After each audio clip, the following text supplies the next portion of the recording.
Hello everyone, आप सब कैसे हैं। मैं उम्मीद करता हूं कि बहुत अच्छे होंगे और अपनी पढ़ाई को बहुत अच्छे से कर रहे होंगे। मैं Akash Kumar Bhadana ICT virtual classroom में आपका बहुत बहुत स्वागत करता हूं। मेरे प्यारे बच्चों, जैसा आपको पता है 10th क्लास है हमारी और ज्योग्राफी को बेसिकली हम लोग पढ़ रहे हैं। उसी में हम लोग चैप्टर नंबर 3 तक अच्छे से देख चुके हैं। आज हम चैप्टर नंबर 4 की बात करेंगे और चैप्टर नंबर 4 में हमारा चैप्टर एग्रीकल्चर। और आपको पता होना चाहिए कि एग्रीकल्चर रीड ऑफ इंडिया है। क्या है? रीड ऑफ इंडिया है। यानी कि अगर आप देखोगे बुक में, अगर आप किसी को कहेंगे कि भारत की रीढ़ की हड्डी क्या है, तो आप कहेंगे कृषि क्षेत्र भारत की रीढ़ हड्डी है, बैकबोन ऑफ इंडिया कहते हैं। क्लियर है? तो आज हम कृषि के विकास, कृषि संबंधित चीजें, कृषि कुछ प्रकार, भारत की उसमें निर्भरता, डिपेंडेंसी को, इन सारी चीजों पर हम लोग गौर करके एक चैप्टर के माध्यम से एक एक करके गौर करके हम चैप्टर के माध्यम से समझने का, जानने का प्रयास करेंगे कि बेसिकली आपका एग्रीकल्चर है। क्लियर है? ध्यान रहेगा। देखिए, कृषि की दृष्टि से भारत एक महत्वपूर्ण देश है। अगर आप लोग एग्रीकल्चर की दृष्टि से देखेंगे तो भारत कैसा एक महत्वपूर्ण देश है। इसकी 2/3 जनसंख्या कृषि कार्यों में संलग्न है। 2/3 का मतलब 2/3। अब देखिए 2/3 देखिए कितना परसेंट होगा। अब ये देखिए 2/3 2/3 गुणा 100 तो 25 दिया 75।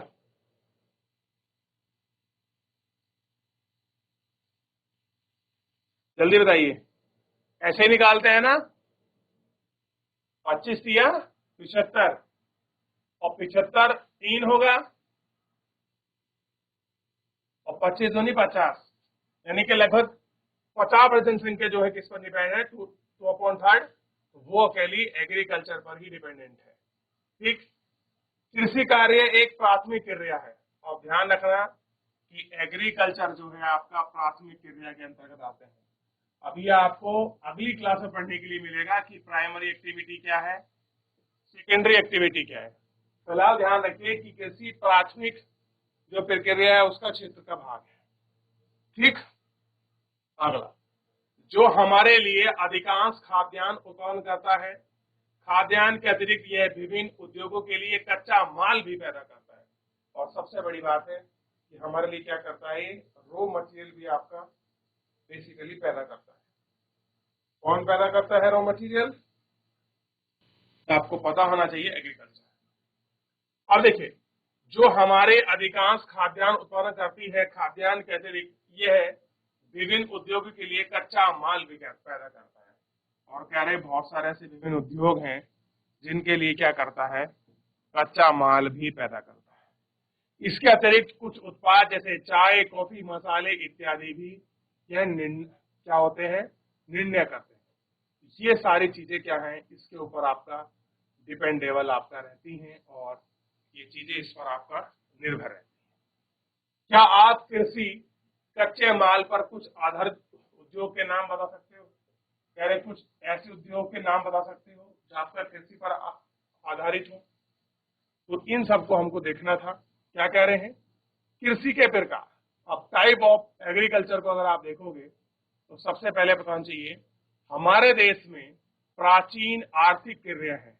सबसे बड़ी बात है, कोई आज से हम लोग कृषि नहीं करते आ रहे, बल्कि एंशिएंट टाइम, बहुत प्राचीन समय से हम लोग भारत में आपकी कृषि कर रहे हैं हमारे देश में। तो जो हमारे कृषि करने का तरीका है एक तो बहुत प्राचीन है, और बहुत प्राचीन है तो मतलब सारी चीजें बड़ी इसमें डिफरेंट है और अलग होंगी। पिछले हजारों वर्षों के दौरान भौतिक, पर्यावरण, प्रौद्योगिकी और सामाजिक सांस्कृतिक रीति रिवाज के अनुसार खेती करने की विविधता में समर्थक परिवर्तन हुआ है। और कैसा हुआ है, एक बहुत बड़ा चेंजेस हुआ है। जीवन निर्वाह खेती को लेकर वाणिज्यिक खेती तथा कृषि के अनेक प्रकार हैं। वर्तमान समय में भारत विभिन्न भागों में निम्नलिखित प्रकार की कृषि तंत्र को अपना रहा है। और भारत में बहुत सारे ऐसे एग्रीकल्चर पॉइंट ऑफ व्यू से चीजें हैं जो वो कृषि की चीजों को अपना रहा है। तो हमको देखना चाहिए कि जो एग्रीकल्चर सेक्टर है बेसिकली, ठीक, उसमें नई नई चीजों को, नए नए पैटर्न को अपना रहे। अब देखिए, पहले की तुलना में अब नए कुछ आपके कृषि के पैटर्न भी आए हैं। आप देखिए, प्राचीन समय में तो हल बैल से खेती करते थे, मॉडर्नाइज हुआ, ट्रैक्टर वगैरह मशीन हो गए। आजकल पोली हाउस का कॉन्सेप्ट है। आजकल हाइड्रोफोनिक, हम लोग क्या कर रहे हैं, जल में कृषि और हम लोग एग्रीकल्चर कर रहे हैं। क्लियर है? आप देख रहे हैं कि जो सी फूड का जो कल्चर चला है आज के समय में, और बहुत डिमांड है उसकी वर्ल्ड में, तो हम लोग क्या कर रहे हैं, लैंड के बजाय ही हम लोग आपका जल में भी एग्रीकल्चर कर रहे हैं, पानी में भी। क्लियर है? तो खेती के बहुत सारे प्रकार हमारे सामने निकल कर आ रहे हैं। ठीक, ये हमको देखना चाहिए। अब इसी में सबसे पहले अगर आप टाइप देखोगे तो पहला एक टाइप था जो बहुत पुराने रूप में जो आपकी कृषि प्रचलित थी, जिसको बोलते हैं प्रारंभिक, मतलब इनिशियल आजीविका निर्वाह कृषि। यानी कि प्रारंभ में ऐसी खेती होती थी जो लोगों के जीवन निर्वाह के लिए काम करती थी। इसमें क्या था, इस प्रकार की कृषि भारत के कुछ भागों में अभी भी होती है। देखिए, सबसे पहले कैसे प्रारंभिक तौर पर है, आजीविका मतलब उनके खान पीन के लिए प्रयोग हो रही थी। और कह रहे हैं कुछ भाग में कैसी होती है, ये आज भी की जाती है। प्रारंभिक जीवन निर्वाह कृषि भूमि के छोटे टुकड़ों पर आदिम कृषि औजारों जैसे लकड़ी के हल, जिसे कहते हैं डाव, और खुदाई करने वाली छड़ी तथा परिवार अथवा समुदाय के श्रम की मदद से की जाती है। इस प्रकार की कृषि मानसून, मृदा की प्राकृतिक उर्वरता और फसल उगाने के लिए अन्य पर्यावरणीय परिस्थितियों की उपयुक्तता पर निर्भर करती है। बेसिकली क्या है, जो मेन ट्रेडिशनल रूप से करते हैं, लकड़ी के हल से खेत को जोतेंगे, डोलो टाइप में उसको बोलते हैं। फिर एक कोई आपका छड़ी होगी, किसी वहां स्टिक के माध्यम से आप उसकी खुदाई करोगे। ठीक है? और खुदाई करने के बाद क्या करोगे, उसमें कुछ अपना श्रमदान दोगे, और मानसून पर आपका डिपेंड रहेगा बेसिकली।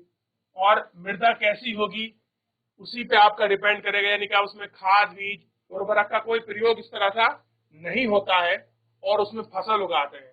और ये कंडीशन किस पर है, आपका एनवायरमेंट पर आपका डिपेंड करता है।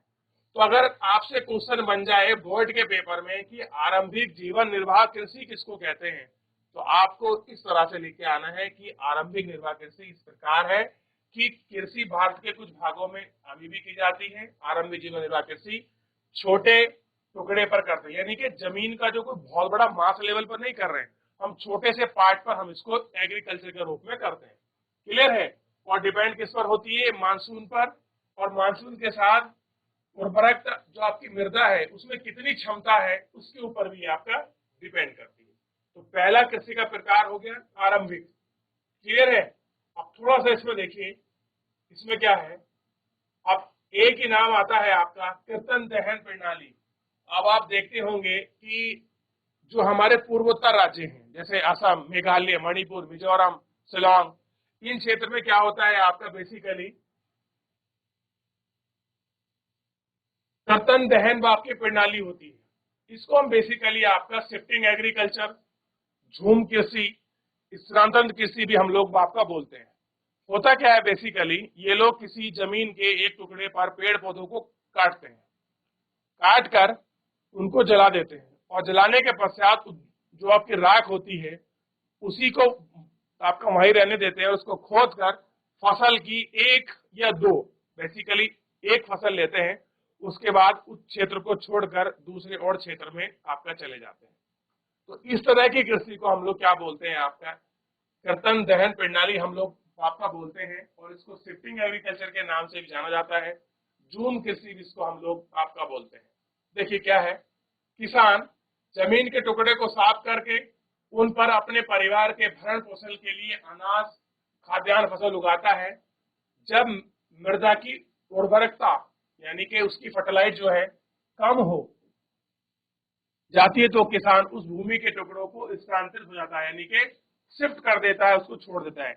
यानी कि जब क्या देखता है कि मिट्टी से उत्पादन अच्छा नहीं हो रहा है तो उसको छोड़ देता है, और कृषि के लिए भूमि का दूसरा टुकड़ा साफ करता है। क्या करता है, अब वो दूसरे टुकड़े को, किसी पार्ट को और साफ करेगा। कृषि के इस प्रकार को स्थानांतरण से प्राकृतिक प्रक्रियाओं द्वारा मिट्टी की उर्वरक शक्ति बढ़ाई जाती है। अब कह रहा है कि एक स्थान छोड़ दिया आपने, एक जगह आज खेती करी, मान लीजिए आज आपकी क्लास बराबर या आपके स्कूल बराबर मैंने जमीन को साफ किया, वहां मैंने कुछ उसमें आपका उपयोग किया, उसके बाद शिफ्ट कर गया, एक दो फसल ली, फिर आपका दूसरी तरफ बढ़ गया। इस तरह से वो लोग शिफ्ट करते रहते हैं।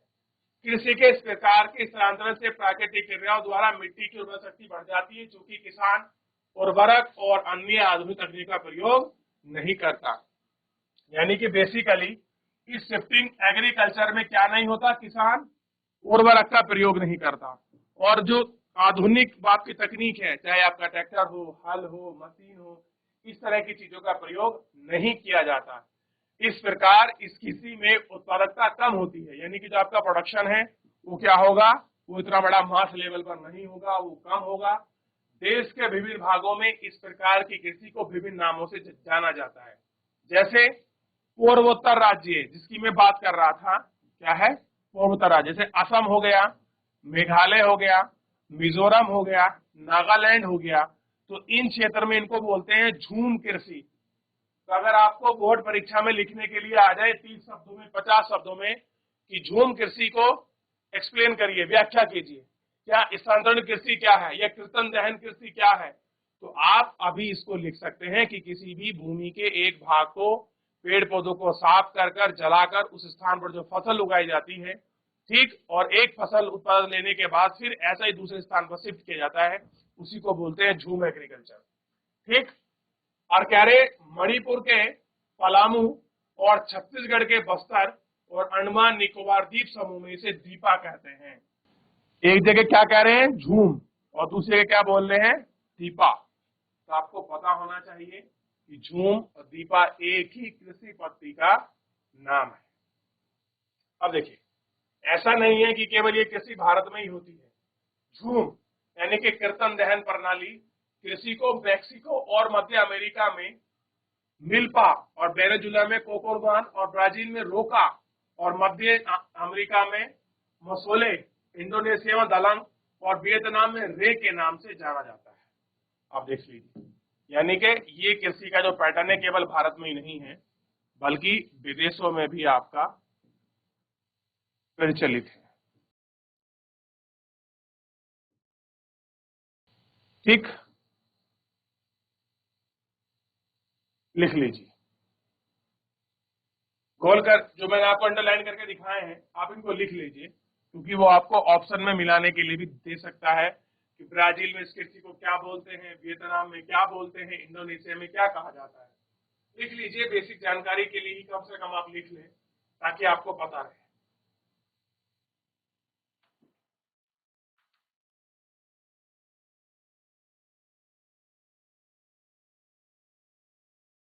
देखिए, भारत में भी यह प्रारंभिक कृषि की खेती अनेक नामों से जानी जाती है, जैसे मध्य प्रदेश में बेवर या दहिया, आंध्र प्रदेश में पोंडू या अथवा पेडा, उड़ीसा में पावावंडी या कोमान या आपका बरिंगा, पश्चिमी घाट में कुमारी, दक्षिणी पूर्वी राजस्थान में बलेर, हिमाचल प्रदेश में खिलिन, झारखंड में कोरबा और उत्तर पूर्वी प्रदेश में झूम के नाम से जाना जाता है। तो आप देखिए, हमारे प्रदेश में ही हमारा देश है उसमें भी अलग अलग नाम से इसको जानते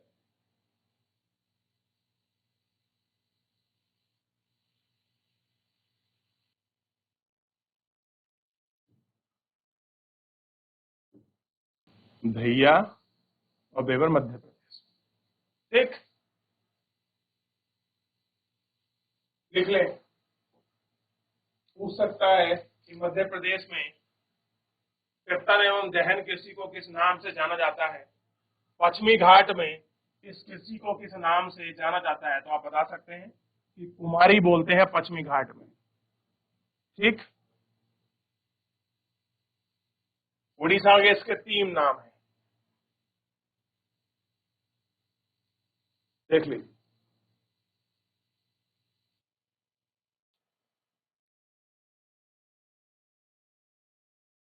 देख लिया,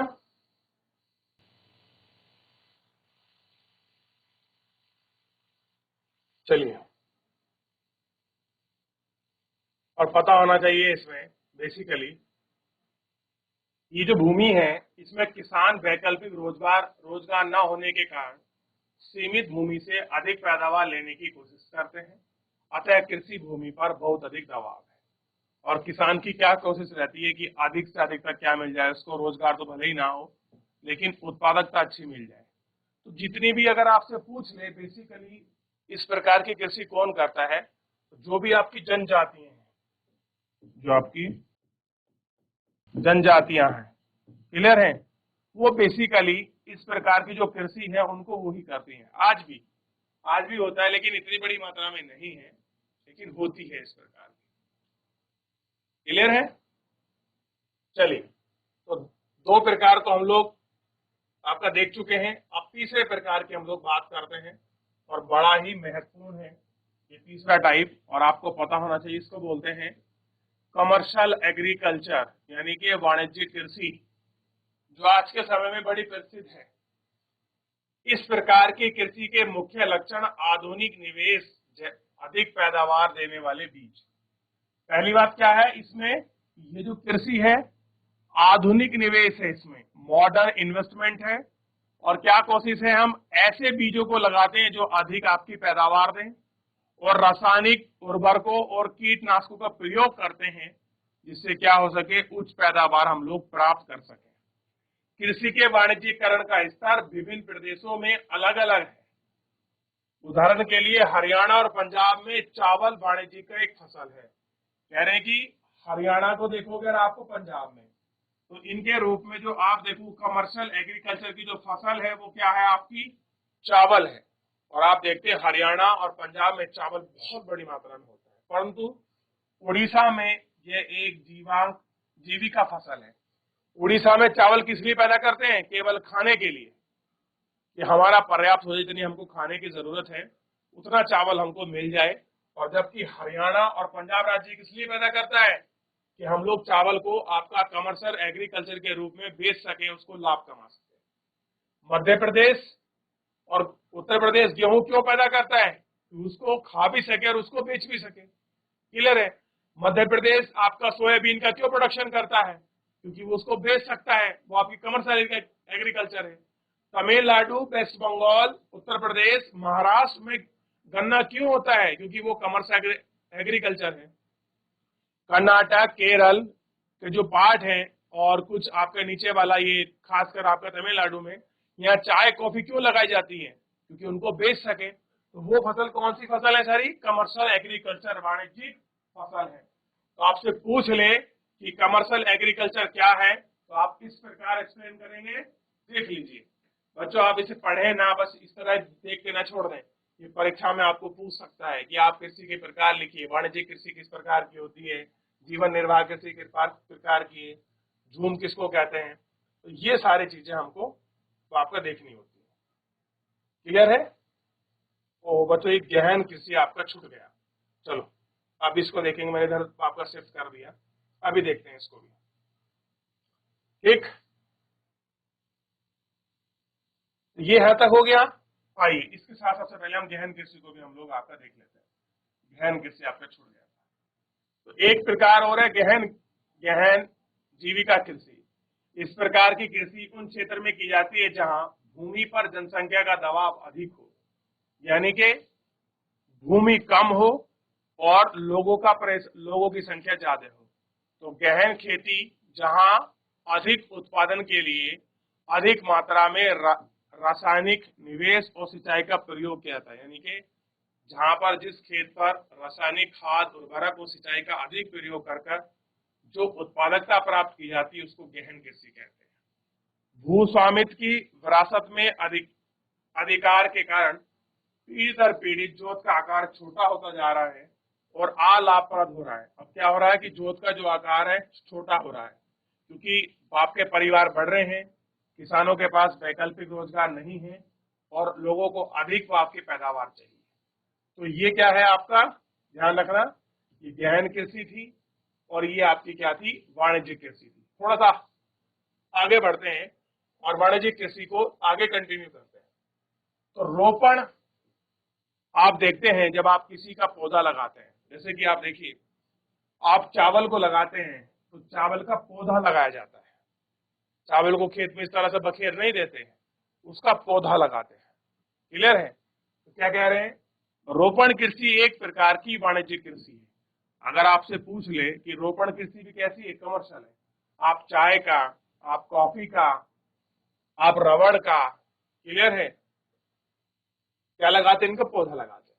इस प्रकार की खेती को लंबे चौड़े क्षेत्र में एक फसल बुआई की जाती है। रोपण कृषि उद्योग और कृषि के बीच एक अंतर स्पष्ट है।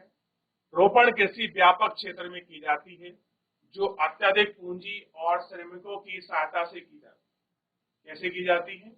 उनकी श्रमिकों की सहायता से की जाती है। इससे प्राप्त सारा उत्पादन लोग कच्चे माल के रूप में करते हैं, और जितना भी प्रयोग होता है क्या करते हैं सब वो लोग, इसे कच्चे माल के रूप में सब लोग इसका प्रयोग होता है। भारत में चाय, कॉफी, रबड़, गन्ना, केला इत्यादि महत्वपूर्ण रोपण है। अब देखिए, चाहे आपकी चाय हो, कॉफी हो, रबड़ हो, गन्ना हो और केला हो, ये सारी कौन सी फसल है? ये आपकी कमर्शियल एग्रीकल्चर की फसलों के एग्जाम्पल है। महत्वपूर्ण रोपण फसल है, और रोपण भी है। असम और उत्तरी बंगाल में चाय, कर्नाटक में कॉफी रोपण फसल है। चूंकि रोपण कृषि में उत्पादन बिक्री के लिए होता है, और जो भी रोपण कृषि है बेसिकली हम उसका प्रयोग किस लिए करते हैं? बेचने के लिए, उत्पादन के लिए। आप केला लगाते हैं तो केले की आप पौध लगाते हैं, किस लिए लगाते हैं? ताकि आपका केला आएगा और आप उसको बेच सके। क्लियर है? आप कितना केला खा लोगे? ये देखिए, तो ये दक्षिण भारत का एक खेत है जिसमें केला लगा हुआ है, देख लीजिए। तो बड़ा इंपॉर्टेंट आपका चैप्टर है ये, आपको ध्यान रखना है। वाटर रिसोर्सेज में एक क्वेश्चन, और वन और आपका वन्य जीव संसाधन में 2 क्वेश्चन, और इसमें ये वाला कि टाइप ऑफ एग्रीकल्चर जरूर याद रखिए आप लोग।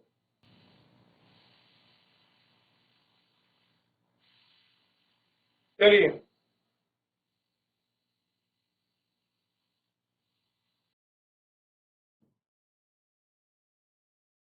एक बार आप पूरा देख लीजिए, किसी को कुछ पूछना हो, कोई डाउट हो।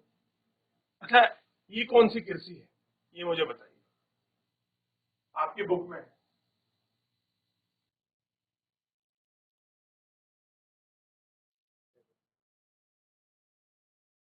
चलिए, देख लिया। तो इस तरह से ये पूरा पार्ट आप मुझे बताइए, इसमें किसी को डाउट है, कोई क्वेरी है, कोई आपको समझ नहीं आ रहा है। जीएससी भागलपुर में माइक लेकर बात करेगा कोई बच्चा? Good morning sir. Very good morning. क्या नाम है आपका? सर शिवानी यादव। शिवानी यादव। शिवानी, कुछ समझ भी आ रहा है या फिर ऐसी बस बैठ के सुन रहे हो कि चलो सर नहीं कुछ सर, सुना रहे हैं हम समझ में सुन रहे? आया, आपने बहुत कुछ बताया इसमें। अच्छा, चलो कुछ पूछ लूं या कल बताओगे? पूछ लीजिए। चलिए नहीं ठीक सर, है, अगर कल आप वाला इतने, क्वेश्चन। कोई बात नहीं। देखो ऐसा है ना, ये 10th क्लास है। मैं आपसे एक बार बार बार कहता हूँ कि जो सोशल साइंस के विषय है ना, इनकी बड़ी महत्वता है, लेकिन हम लोग समझते नहीं। तो जितना पढ़ाया जाए, जैसे मान लीजिए हम पढ़ा रहे हैं, आपके क्लास टीचर पढ़ा रहे हैं, कुछ भी हो आप लोग रिवीजन का प्रोसेस जरूर रखिए, रिवीजन जरूर करते रहिए। पता क्या होता है, हम लोग पूरा कोर्स पढ़ लेते हैं, धीरे धीरे निकल जाता है और हम लोग रिवीजन नहीं कर पाते। तो मैं सभी बच्चों से कहता हूँ कि आप प्रॉपर रिवीजन जरूर करिए, है ना। जब आप लोग रिवीजन करेंगे ना, तो चीजें सारी अच्छी रहती है, माइंड में सब कुछ बैकअप के तौर पर लगा रहता है। नहीं तो माइंड का एक क्वालिटी होती है, वो ना डिलीट करता चल जाता है धीरे धीरे धीरे धीरे। फिर आदमी ना ऊपर की तरफ आपका देख कर आपको सोचने लग रहा होता है, और क्वेश्चन ऊपर से नीचे नहीं आ रहा होता है ना। तो आप लोग रिवीजन करिए। समझ आया था या नहीं आया था? Yes sir. चलिए, मैं कल सुनूंगा फिर आप लोगों से, ठीक है। तो ये बात जितना मैंने पढ़ाया है अभी तक, जितने एग्रीकल्चर जितने टाइप आपको कराए हैं, एक एक करके सुनूंगा सभी से, ठीक है। चलिए, जीजिया जी भागलपुर में, बहुत बहुत धन्यवाद आपका, बैठ जाइए। चलिए, नीचे वाला स्कूल भी ध्यान दें आप सभी बच्चे, कल अच्छे से आप लोग इसको तैयार करके आइए, और कल हम लोग इसको सुनते हैं। क्लियर है? चलिए, तो मेरे प्यारे बच्चों, फिलहाल आज के लिए इतना ही, मिलते हैं नेक्स्ट लेक्चर में। धन्यवाद।